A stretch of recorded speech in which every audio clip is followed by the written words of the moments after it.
Welcome to Event Radio, covering local drag racing, stock car racing, motorcycles, go-karts. If it's got wheels and you can race it, you'll hear about it here. Event Radio is motorsports radio on steroids. Now, let's join your hosts, Spivvy Williams and Terrible T Guy.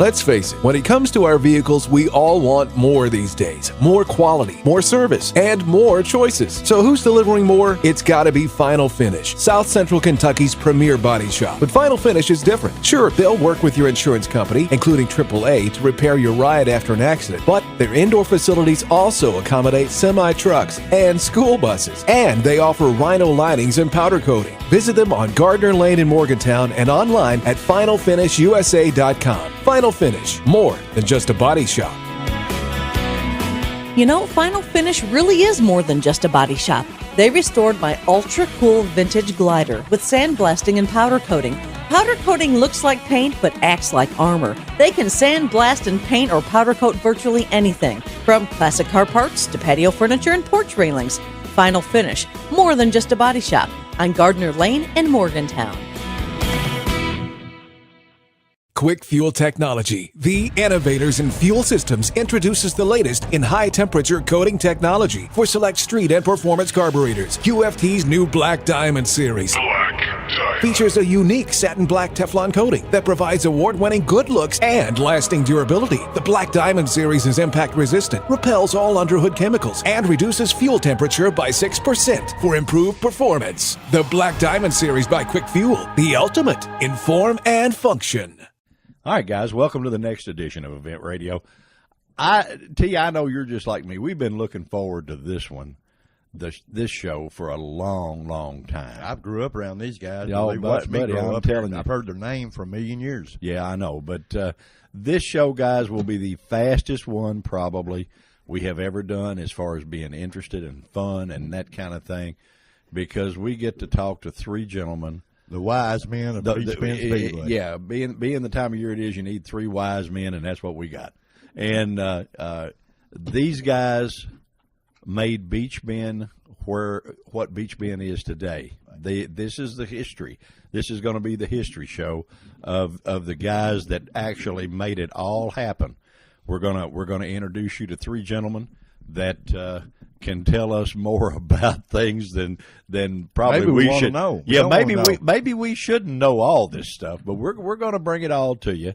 We have Mr. Marshall Love, Mr. Wayne Guy, and the notorious Mr. Hugh Porter Causey joining us. Mr. Guy is just like an uncle to me. Yeah, you should be, right? Because he is your uncle there, your dad's brother, and you know, I think this is going to be a great show. It's going to be a fun show. You're going to learn something you didn't know about the old race cars at Beach Bend Park. Oh boy, that's for sure. That's for sure. Well, we're gonna take our normal little first break real quick, and because we want to get started in this. We've waited for this a long time, and man, we're gonna rock and roll, and we're gonna have some fun, guys. We will be right back with you. Right back. Christmas is coming, and the race to find the perfect gift is on. What if your gift could make them smile, giggle, scream with delight, and create memories to last a lifetime over and over again? Give them a season pass to Beach Bend Park and Splash Lagoon, and share a summer full of family fun. Season passes to Beach Bend Park and Splash Lagoon are on sale now for the lowest price of the year and are easy to purchase. Just pick up the phone and dial 781-7634 or go online at beachbend.com. Your season pass gives you almost 100 days of unlimited unlimited access to all the great amusement, wet and wild fun in Splash Lagoon, miniature golf at Gold Rush Golf, and live entertainment every time you visit. Give them a summer they'll never forget. Season passes are just $99.99 each, now through December 31st. We'll send you a pass certificate and 2 vouchers to bring a friend for half price anytime you want. Get your Christmas shopping all wrapped up with season passes to Beach Bend Park and Splash Lagoon. It's time to go all out on an ATV that's purpose-built to perform on the toughest job or trail. Get a gift that goes at Lost River Power Sports, where Honda's big sales event is going on now. The ranchers from Honda represent a full lineup of dependable, hard-working ATVs, each one built with Honda's legendary reputation for reliability and with a choice of features, so you opt for exactly what you need. During the Gifts That Go sales event, get as low as 2.9% fixed APR financing on all 4Trax Rancher models, and get $500 in bonus bucks on select models to use in the dealership for gear, accessories, or even your down payment. So get going to Lost River Power Sports, 3108 Nashville Road in Bowling Green, and give the gift of go with a great deal on a great Honda. Honda recommends utility ATVs for riders 16 years and older, and recommends all ATV riders take a training course. Special 2.9% fixed APR financing available for well-qualified buyers. Not all buyers may qualify. Bonus bucks good with select new and unregistered models. See dealer for complete program details. All right, guys, we're back, and we're sitting with the living legends here that have joined us. It's sort of funny. They got better toys than we do. I'm telling you, got a sweet little hot rod over here. He's got a yellow. What is that, Marshall? 34, 32, 34? What is it? 34. 34 forward, and that looks just about like your old race car, doesn't it? Yeah, I know. We got pictures. They can't see pictures. They can't see pictures on the radio. But you're a photographer, so you can actually tell stories with pictures. Not a lot of people can do that.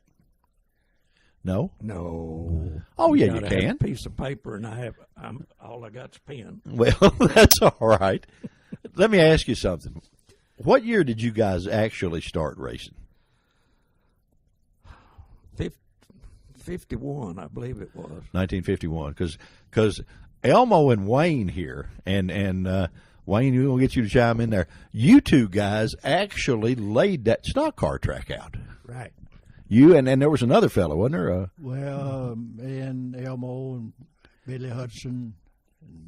Now, who was the guy? I know y'all really built it to race motorcycles. Is that right? Right. And that's what you decided to do with it. Yeah, we went out there one Sunday on motorcycles. Okay. Marshall's holding his finger up. What? Well, Billy Hudson, I heard, laid the track off, and it was a third of a mile instead of a quarter of a mile. And that's why it was so hard to gear for. Now, we raced first in Russellville at the Legion track, and it was a quarter mile dirt track. Uh-huh. And then the motorcycle guys. Well, now, wait a minute. You're sitting there calling him the motorcycle guys, but he got in them stock cars with you, too, now. Oh, yeah. Billy's the one that hit me out in the middle of the field down there. The ruts were so big and deep that you'd stay airborne, and there's no way to make a turn after you'd had about 5-6 laps, because the track was river bottom silt, and it wouldn't hold. And we had to work on Charlie to get him to put some clay in there, so when you ran on that a little while, you would pack it, and it would stay firm for a race. Oh, okay. But before that, it was terrible. Okay. Well, our third member is coming up to the door here. That we got to take him off. We don't want you going over there. But the third member of our team, Mr. Hugh Porter Cause, is made. He's almost like Elvis. See, we have Hugh to give. Porter has entered the building. Yeah. Hugh Porter has entered the building. He's just like Elvis. We got to wait and give him his entry. But he's here to join us. Mr. Causey, come over here and sit next to me, sir. We're talking about the start of Beach Bend track, and you were in there right at the beginning too. Yeah, I was in there all right. I sure was. Well, you actually Wayne, we're getting a little ahead of ourselves. Wasn't one of the guys that was with you, didn't he have a tie-in with the highway department or something as far as getting some equipment? Oh, yeah, Billy Hudson. He had tie-in with So you guys actually used the state highway department equipment to build Beach Bend Racetrack? Road Grader, yeah. Was that a sort of just one of them projects that just needed to be done, or what? Well, he borrowed it from Yeah, okay. He come out and How long did you race motorcycles before you brought the cars in? we didn't really race them. Oh, okay. So you started. We just go out there. Yeah, but I mean, after you built the track, did you build a track just for y'all to play on to start with? Yeah. So the road grader came in just so y'all could play. So we could play. Nothing like the taxpayers' dollars being spent We'd right. go So out now that's after- when it was good. That's when after you work should have of done the it. evening. Okay. And then did Charlie see y'all having a good time or something and decide there might be some money in this? Oh yeah. or did he listen to you, Porter, and say, "Now listen to this"? Yeah. Did you bring the money aspect in? No, not hardly. He's the one that had the money, but I don't know. Raymond McClard had the motorcycle deal out there, and he thought he was making pretty good money on that. And then I went down to Russell, and I was the first one with me and Smith, Tommy Smith. We'd go down there and race. And so one day Charles said, "Golly," says, "I believe there's some money in that there. So you reckon we'll get a crowd out here?" I said, "Well, I believe we could." And he made up a little, told me to call people, and I got him started, and that's when it all started right there. So you actually called all the people and got the stock car races going, and the best of my memory or what I've read, you guys had some 2,500, 3,000 people days, didn't you? Oh yeah, had some pretty big outfits out there sometime. And Mr. Garvin was seeing them dollar signs, and he figured y'all done had a winner. Well, you know, Marshall, now you drove one of Hugh Porter's cars. Is that correct? Well, first I drove for Charlie Wingfield, Okay. and then I drove for Hugh Porter. All right. Now I tell you what, we all know you's a pretty fair chauffeur. You's a pretty fair driver. You was he hard on your equipment? Well, if one would do 150 mile an hour, and when he got to, he'd get it out of it. I'll tell you that. Now, between these two guys sitting here, now we got Wayne sitting over. Of course, Wayne comes from a full family of racers. You know what I mean? And Wayne done right good in them cars. You won how many races did you win, Wayne? Oh Lord, I don't know. I mean, there was a bunch now. Yeah, I won a few, but a few I didn't win too. Well, you always remember you tend to remember the way Terry and I have found doing these shows. Everybody remembers one really good one, but they remember about 20 really bad ones. Is that about right? That's about right. Okay. Well, tell us the good one. The good one you remember. Lord, I don't. A lot of them. I don't know. See, done blowed my theory plumb out. Done bloated plumb out. Yeah. Marshall? Now I want to tell a story on Larry Graham. All right, tell us. Fire on. He was driving for Upton, and they didn't have a seat belt, so they got something off of a saddle and fixed They that made for a one seat. out of a saddle off a horse, really? Well, yeah, the what do you call the strap that goes around to hold the saddle on? They rigged that some way for a seatbelt, but he had no quick release to get out of it, and he was laying on his side down in Russellville. And what he did, he carried a pocket knife in his boot, those shepherds that are sewed on the side of a boot, and kept his knife in there, so if he had a wreck, he could cut his belt to get out. Well, he cut his belt to get out, is laying on its side. And as he stood up on the other door to come out through the door window on the driver's side, he had his pocket knife in his hand still open, and a poor guy was up there trying to help him get out. and he stabbed him right in the whoopee. Getting out. That's a little thing. How do you explain that injury to the hospital? I'd hate to even try. You just show him a cheek. Yes, that what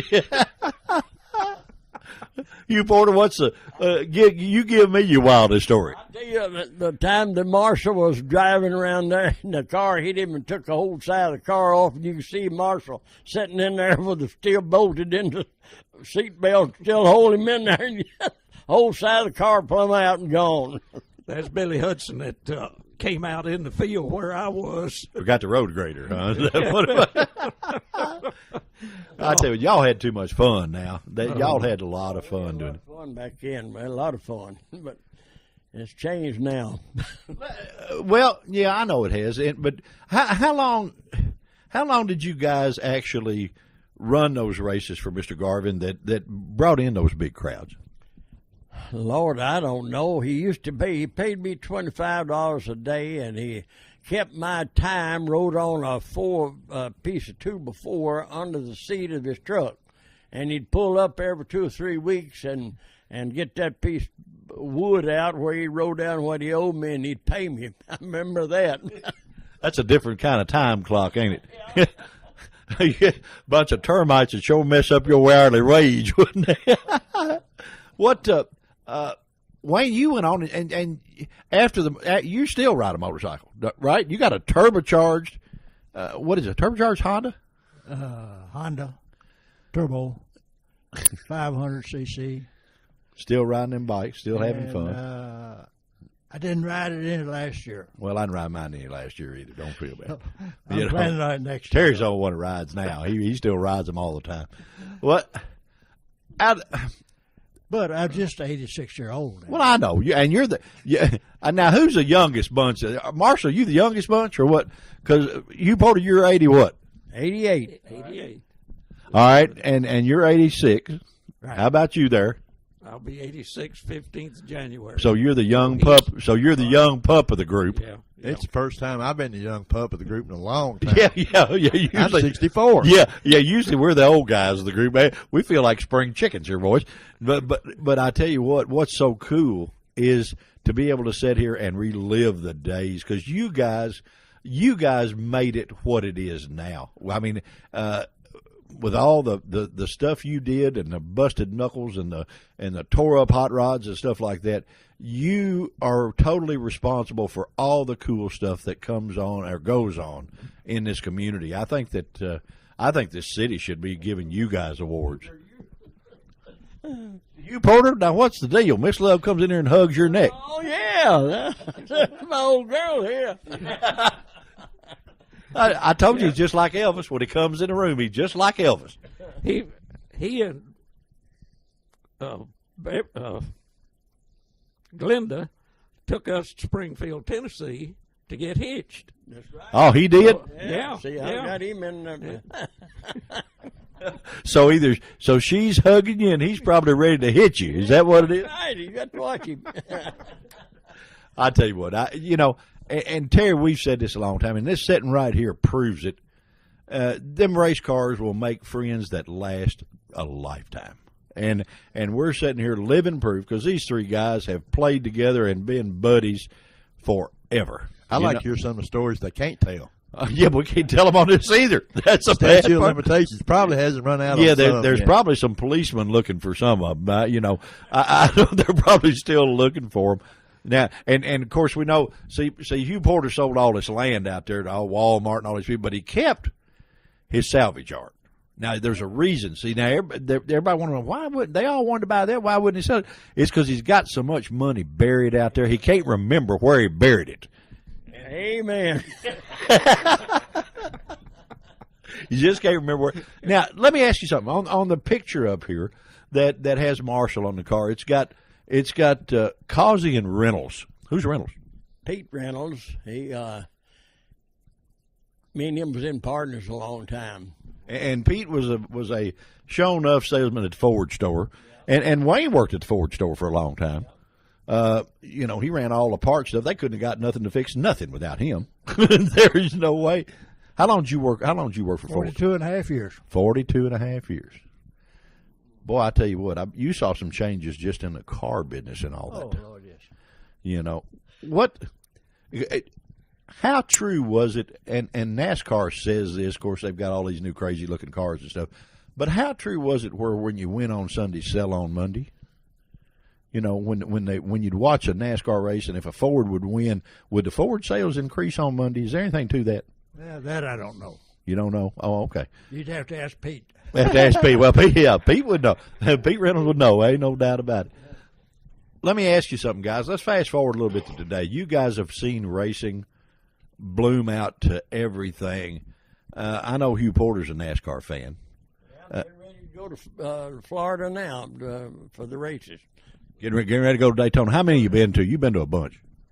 Every one of them since right after the track was built, yeah. Did you go to one on the beach? Oh, I went to a lot of them on the beach, yeah.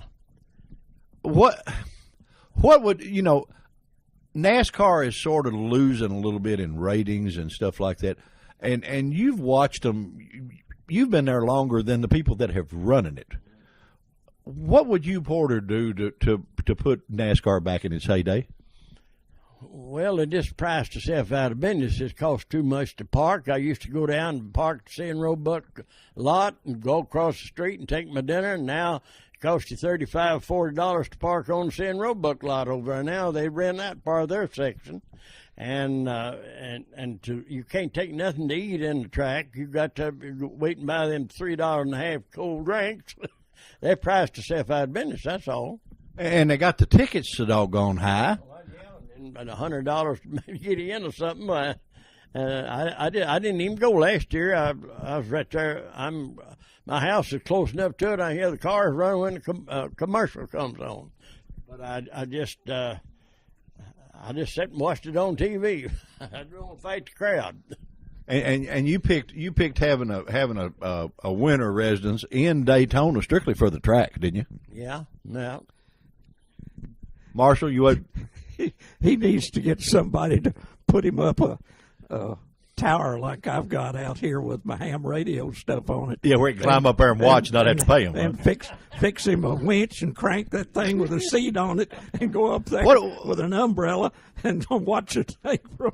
What about you guys? I know you both y'all watch NASCAR. Wayne, what do you think they would do to? What do you think they've done wrong? I think they're too long. Do you? Too many laps.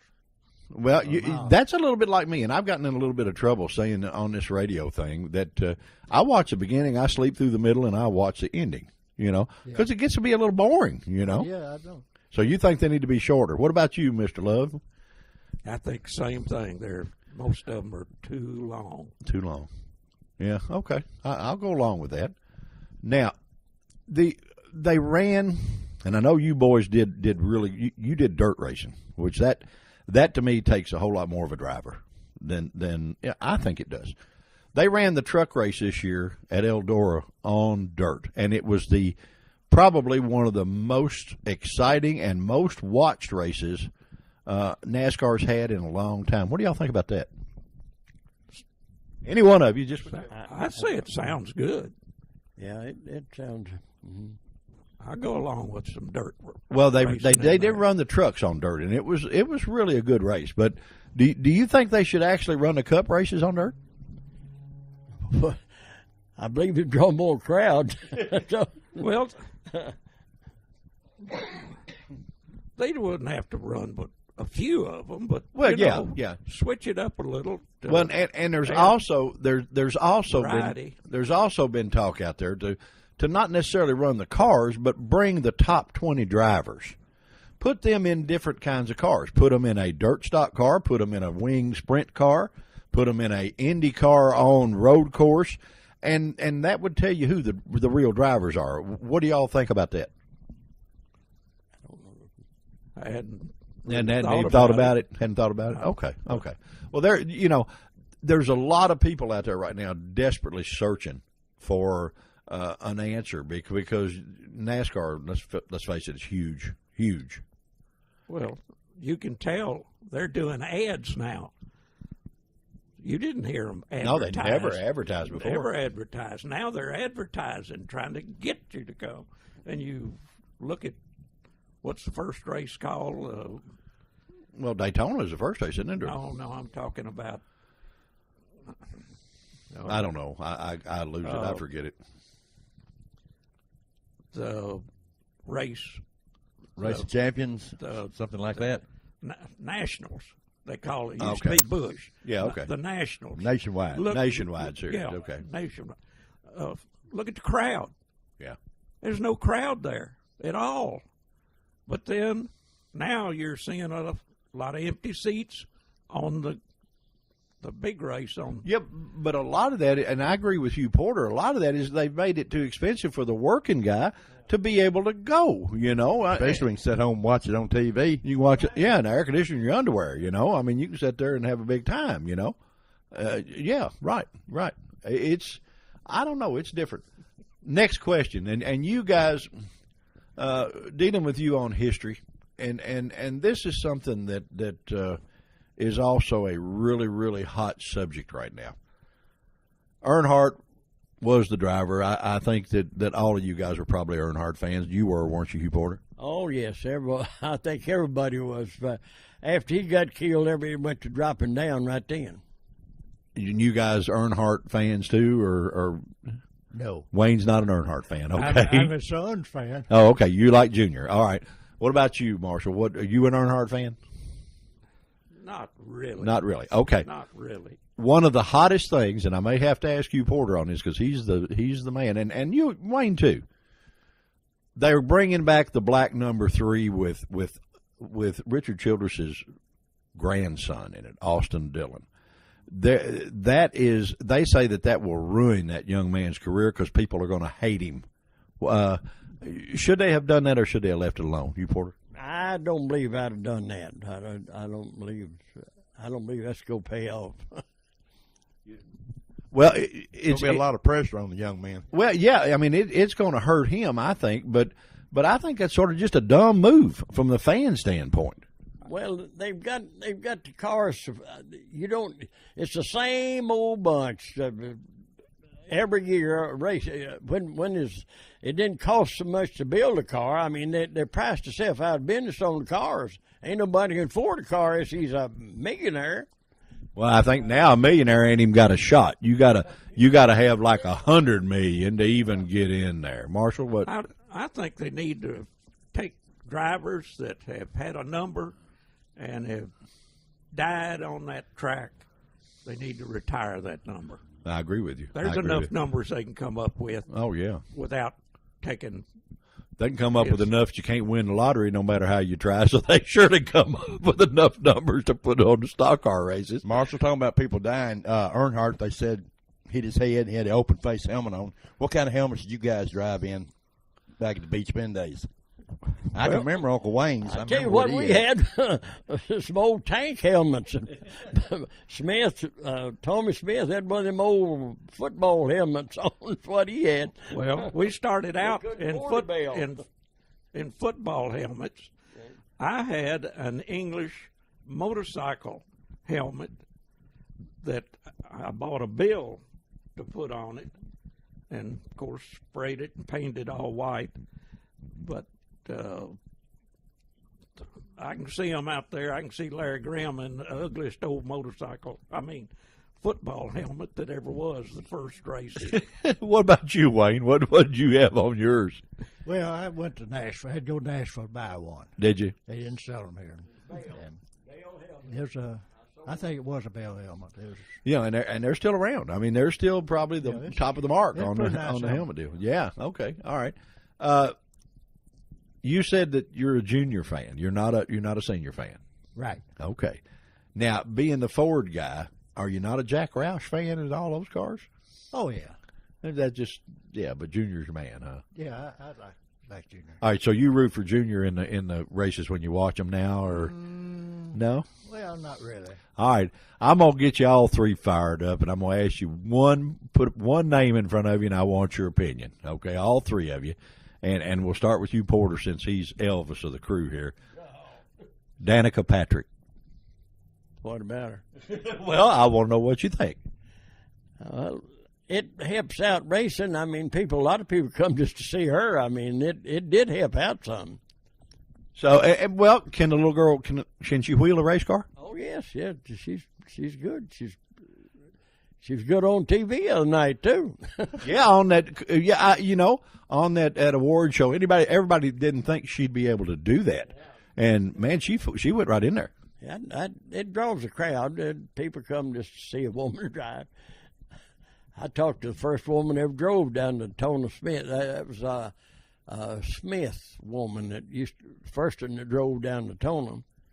I've got her autograph and everything down there one day from her. We know all the women that come give you their autograph. See, that's what the deal was. What about him, Barry? Let me ask, has he always been Elvis Marshall? Has he always been the deal like that? I don't want to make him blush.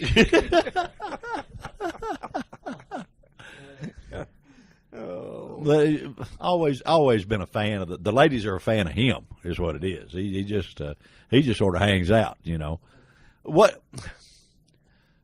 I don't know, guys. You all have done so much stuff. What's the worst crash you ever had? I guess the one he's talking about when Billy Hudson opened me up down one side. So like can opener? I mean, it from the quarter panel to your left and the door and the rear quarter panel, the back bumper, the back wheel, all gone. I had gone out in the field from hitting ruts and was sitting facing the turn, and the dust was so thick that you couldn't see your hand in front of your face. It's that dusty.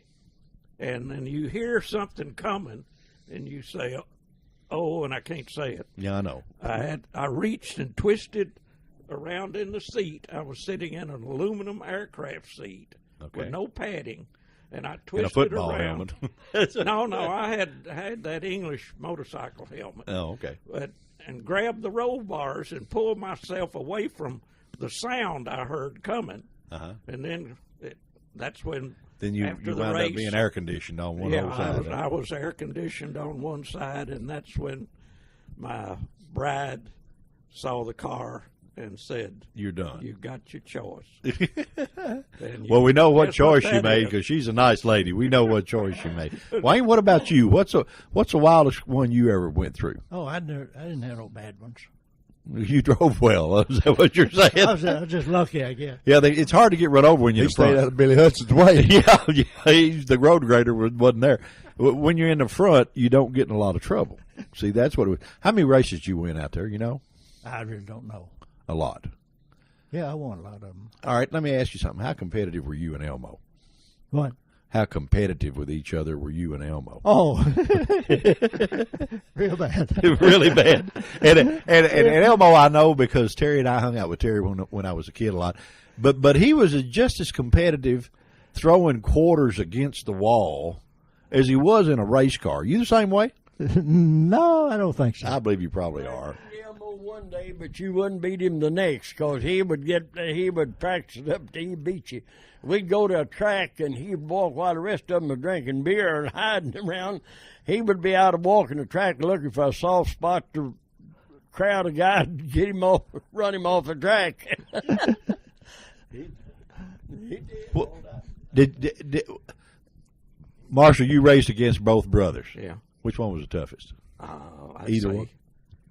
I'd say Elmo because he had those big jugs. Big what? 8 big jugs. Oh, okay. An Oldsmobile engine against a Ford engine. I got you. Okay, I had to think about that for a minute. You lost me there for a second. Yeah. But was there any limit then as to the motors you could use? No. No, not when it's modified. No, our rules, best I can remember, you could do anything to the engine as long as it didn't show. Like you could bore it, you could stroke it, you could camshafts, any of that stuff. Cam, all that, as long as it looked stock. Okay. That was the main thing that I remember that we had to follow. Okay. And I drove, after I supposedly had quit, Elmo went on vacation. I drove his car. Okay. I can't remember how I came out in the race, but I drove his car. And then I drove Sluggo Warden's car, which he Okay. was driving an Oldsmobile. When he went on vacation, I slipped and got in the race. But you were just out there spectating, right? That's what you were. Well, as far yeah. as when Miss Love hears this, you were just Yeah, out there yeah, spectating. yeah. You didn't Right. really No. go against her wishes and drive that car, right? Oh, well, I had quit racing, but I Filled in. did fill in a little There bit. you go. Okay, all right. to run a locked rear in the figure eight, and the guy had the rear end locked, and he went over and he won the race, and they wasn't going to pay him on it. He went over and said, and Charles was standing there. He said, "Charles, I want you to show me in the book where you can't run a locked rear end." And Charles said, "Well, I am the book." I remember that. Yeah, and really, on all of Beach Bend, he was the book. That's right. Amen.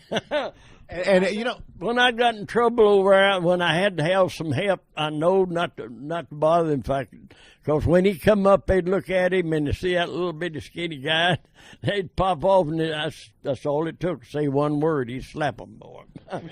you know, see, a lot of people don't know Mr. Garvin was a Golden Gloves boxer, and he was a bad man. He could whoop anybody. I'd put him against anybody in town at one time. I saw him take out 3 people that jumped on Tommy Smith, and Charlie had them both on the ground before they knew what happened down there in the He would do pits. it. He'd get them to see the britches and take them plumb up the gate and make them sit down and wait till a car come from town and pick them up.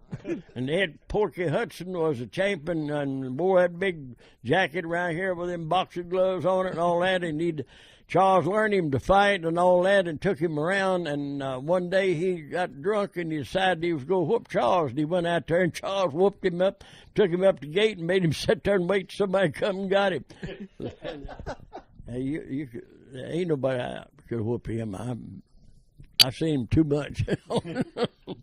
Well, I tell you what, he ran a good ship. You know, Terry and I, my dad used to take us out and take our bicycles, and we'd spend all day out there just riding bicycles. And then, of course, we'd race go-karts out there as kids.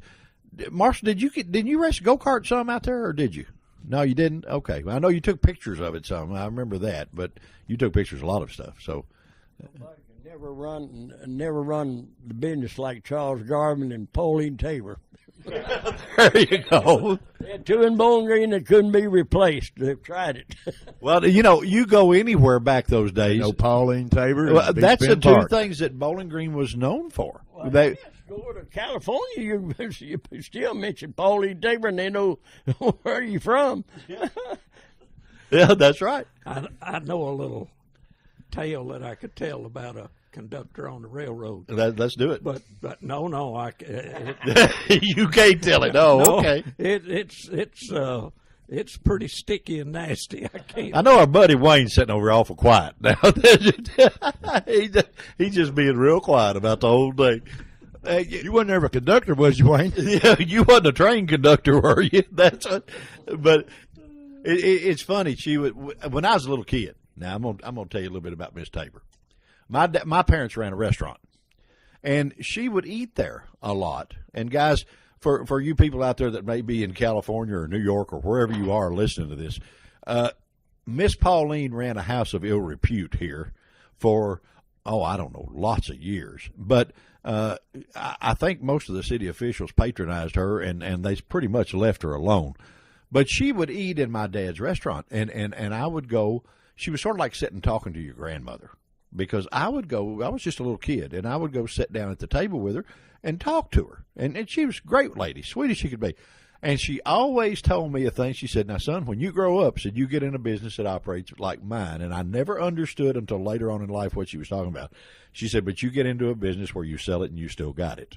And I didn't really understand that, but now I do. She told me one day that He said, "You boy, I'm gonna write a book." I said, "Write a book?" Yeah. I said, I don't know. Said, "I know I can sell 5,000 copies because 5,000 men go by it to see their names in it." There you go. I cut the foundation on her house and all that. I used to do all her work on her. She done a lot of building and stuff around too, besides what she did. Well, you know, she was really, really good to this community. She took her money and helped a lot of people.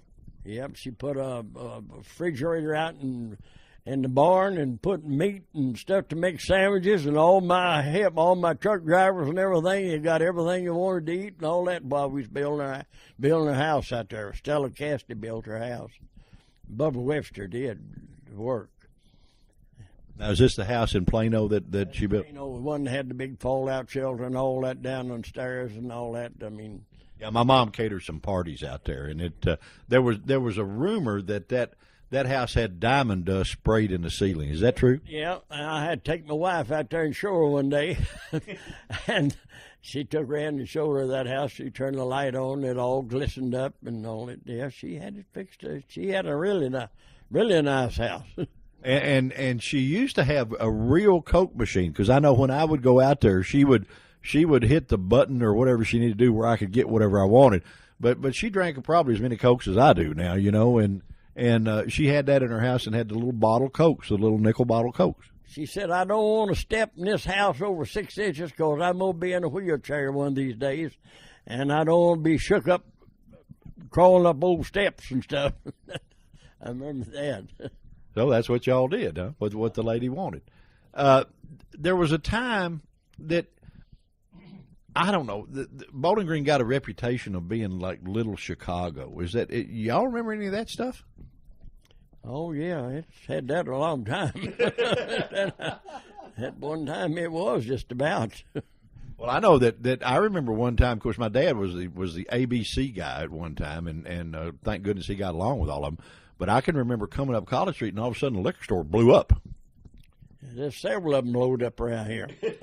Yeah, I tore a lot of them down that blowed up. Just a little business was that business as normal, or what was that? Just they done something they wasn't supposed to. Well, let's get back to the race car stuff, because we're liable to get in trouble, and boy, the police will be here after us. And Wayne, what really worries me is Wayne sitting here not saying a word, so he's got to know more than any of us know, or he would be chimed in on this deal. What do you remember back most about all of times like that? What do you mean? Everything. I mean, from going through Pauline's and the blowing up whiskey stores and all that stuff. You know, Ford store was at a lot of different locations, and now they're fighting over one of the old locations. The city's fighting because they're making that all into. Yeah, it's fighting over the old Ford garage down there. That's what I mean. Yeah, they're fighting over that, but I know when I was a kid, it was a big deal when new cars came out, and now you don't even know when they come out. But there was a certain day that y'all kept them covered up, buddy, and I mean covered up the first day of the year. Is that when it was? And then uncover them, huh? Yeah, because they'd be sitting in the showroom with big white covers on them, and boy, that was the hit, because you drive by there where you could see them. You know, well, they'd have paper over the windows too, because right down from the Ford was the Pontiac and the Chevrolet place, wasn't it? And it seemed like all of them. I'd go down before I go to school on the bicycle, and they'd take that paper down so you could see the cars. Yeah. I remember that. Yeah. How come they don't do that anymore? You think just too much trouble? trouble? Come out in the middle of the year now. Yeah, they come out all the time. I don't know. That's sort of nuts. Marshall, did you? Of course, you were a professional photographer. Did you? Now, don't do that, because you were good at it. Now, daggone it. Taking pictures of the race cars, is that tough to do with them moving, or not? Well, when you're standing down there in the infield, right on the curve or the turn, it keeps you on your toes, ready to try to. If one of them starts to come up in the, you won't get out of the way. Huh? You want to get out of the way, and at that time I didn't have fancy telephoto lens where I could get back away. Huh? Get back away a little bit. I was using a standard what you call a standard lens. Okay, And, all right. That, Well, So you wear your English motorcycle helmet while you take a picture. yeah, you have to do that to wear the camera. I tell you what, guys, we got to take just a quick break, and we won't be gone long. I promise you, because this is a good show with Mr. Wayne Guy, Mr. Marshall Love, and Mr. Hugh Porter Causey. Like I say, we waited a long time for this, and we ain't going to waste much time. But we'll be right back. Let's face it, when it comes to our vehicles, we all want more these days. More quality, more service, and more choices. So who's delivering more? It's gotta be Final Finish, South Central Kentucky's premier body shop. But Final Finish is different. Sure, they'll work with your insurance company, including AAA, to repair your ride after an accident. But their indoor facilities also accommodate semi-trucks and school buses. And they offer Rhino linings and powder coating. Visit them on Gardner Lane in Morgantown and online at FinalFinishUSA.com. Final Finish, more than just a body shop. You know, Final Finish really is more than just a body shop. They restored my ultra cool vintage glider with sandblasting and powder coating. Powder coating looks like paint but acts like armor. They can sandblast and paint or powder coat virtually anything, from classic car parts to patio furniture and porch railings. Final Finish, more than just a body shop, on Gardner Lane in Morgantown. Quick Fuel Technology, the innovators in fuel systems, introduces the latest in high-temperature coating technology for select street and performance carburetors. QFT's new Black Diamond series features a unique satin black Teflon coating that provides award-winning good looks and lasting durability. The Black Diamond series is impact-resistant, repels all underhood chemicals, and reduces fuel temperature by 6% for improved performance. The Black Diamond series by Quick Fuel, the ultimate in form and function. Well, guys, unfortunately, this is the first time this has ever happened to Event Radio, but the last few minutes of our Three Wise Men show, for some reason, just didn't work. We don't know what happened or anything else, but you talk about a pleasure, a show that was absolutely a pleasure to do. These gentlemen are the top of the mark. If you go to Beach Bend for any reason or any function, and you see the huge crowds and people from all over the United States that have showed up here to have fun, do run these events, step the economy up in the city of Bowling Green. The three gentlemen that joined us, you can thank them for that. They're the reason that all of this stuff goes on now. We miss so much good stuff, like we found out the reason that Mr. Love, or when he proposed marriage to Miss Love, he did it over the telephone because he didn't want to leave his race car, and a lot of things. They went on their first date. She spent time sitting over here, and he was sanding on the hood, you know. We found out a lot of stuff like that, and boy, we're just really sick too, and we apologize to them. Every once in a while you have an equipment glitch, and just so happened this time we had one. But the mass of the show we got, and we want to really thank all three of these gentlemen, Mr. Wayne Guy, Mr. Marshall Love, and, of course, our buddy, Mr. Hugh Porter Causey, for taking their time to sit down and spend the time with us. We really enjoyed it. We had so much fun having you on Event Radio, and we can't tell you again how sorry we missed the last 2 or 3 minutes. But there again, guys, thank you again for joining us on Event Radio. This has been a great show. It's been a fun show to do, and we have certainly enjoyed being able to sit and not only talk to you about it, but listen to your answers. They have been just really, really great. Guys, thank you for joining us on Event Radio. We appreciate it, and we'll be back again soon. Christmas is coming, and the race to find the perfect gift is on. What if your gift could make them smile, giggle, scream with delight, and create memories to last a lifetime over and over again? Give them a season pass to Beach Bend Park and Splash Lagoon, and share a summer full of family fun. Season passes to Beach Bend Park and Splash Lagoon are on sale now for the lowest price of the year and are easy to purchase. Just pick up the phone and dial 781-7634 or go online at beachbend.com. Your season pass gives you almost 100 days of unlimited unlimited access to all the great amusement, wet and wild fun in Splash Lagoon, miniature golf at Gold Rush Golf, and live entertainment every time you visit. Give them a summer they'll never forget. Season passes are just $99.99 each, now through December 31st. We'll send you a pass certificate and 2 vouchers to bring a friend for half price anytime you want. Get your Christmas shopping all wrapped up with season passes to Beach Bend Park and Splash Lagoon. Beach Bend Park. It's time to go all out on an ATV that's purpose-built to perform on the toughest job or trail. Get a gift that goes at Lost River Power Sports, where Honda's big sales event is going on now. The ranchers from Honda represent a full lineup of dependable, hard-working ATVs, each one built with Honda's legendary reputation for reliability and with a choice of features, so you opt for exactly what you need. During the Gifts That Go sales event, get as low as 2.9% fixed APR financing on all 4Trax Rancher models, and get $500 in bonus bucks on select models to use in the dealership for gear, accessories, or even your down payment. So get going to Lost River Power Sports, 3108 Nashville Road in Bowling Green, and give the gift of go with a great deal on a great Honda. Honda recommends utility ATVs for riders 16 years and older, and recommends all ATV riders take a training course. Special 2.9% fixed APR financing available for well-qualified buyers. Not all buyers may qualify. Bonus bucks good with select new and unregistered models. See dealer for complete program details. You've been listening to Event Radio, covering local drag racing, stock car racing, motorcycles, go-karts. If it's got wheels and you can race it, you heard about it here. Event Radio is motorsports radio on steroids. Join us next time with your hosts, Spivey Williams and Terrible T Guy.